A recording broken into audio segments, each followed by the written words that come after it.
বিশেষ করে ছেলে শিশুর জামার কালারের ক্ষেত্রে সতর্ক হওয়া। মেয়েদের কালারে ছাড় আছে, ছেলেদের কালারে সচেতন হতে হবে। মেয়েদের জামার কালারে ছাড় আছে, কিন্তু ছেলেদের ক্ষেত্রে যে কোনো কালার পরায়েন না, এটা সচেতনতা অবলম্বন করতে হবে।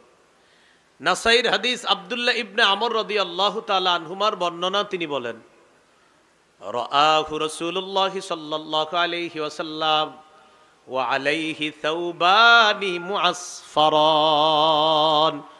রাসূলুল্লাহ সাল্লাল্লাহু আলাইহি সাল্লাম আব্দুল্লাহ ইবনে আমরকে দেখলেন, তার শরীরের মধ্যে কুসুম রঙের দুটি জামা। বলেন তো কি রং? ফাকাল রাসূলুল্লাহ সাল্লাল্লাহু আলাইহি ওয়াসাল্লাম, হাযিহি সিয়াবুল কুফফার ফালা তালবাসহা। আব্দুল্লাহ, তুমি কি জামা পরছো? এগুলা কাফেরদের পোশাক, এগুলা আর পরবা না, খোলো, এগুলা পরিধান করবা না। এই আব্দুল্লাহ ইবনে আমর রাদিয়াল্লাহু তাআলা আনহুমা বলেন, নবীজি এটা যখন আমারে বলছে যে এগুলা জাহান্নামের পোশাক, এগুলা যেন আমি পরিধান না করি, তিনি তাড়াতাড়ি এই পোশাক পরিবর্তন করে আল্লাহ রসুলকে খুশি করার জন্য অন্য পোশাক অভ্যস্ত হওয়া শুরু হলেন। সাহাবায়ে কেরামের আদর্শ ছিল এমন, নবী কিছু বললে সাথে সাথে তারা আমল করে দেখায় দিতেন।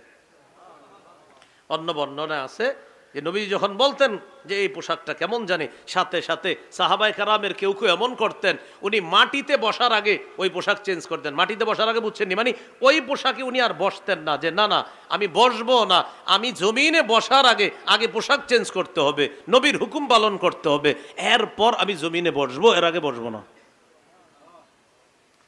কয় নম্বর গেল? 9। 10 নম্বরটা একটু কষ্ট করে আপনারা আমার সাথে বলতে হবে।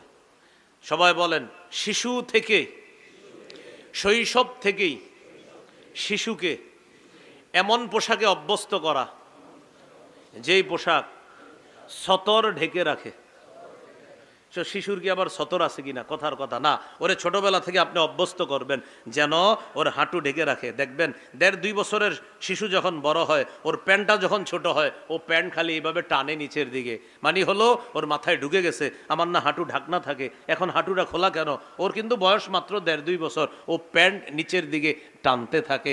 একজন মুসলিম শিশুর মুসলিম বাবা মা হিসাবে শুকরিয়া আদায় করবেন যে আমার সন্তানের মস্তিষ্কে আল্লাহ তাআলা সুন্দর একটা বিষয় বসায় দিচ্ছে।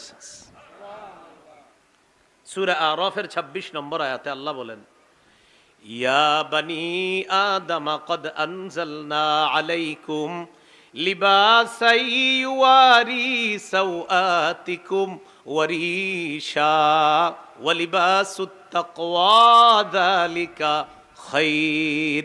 হে আদম সন্তান,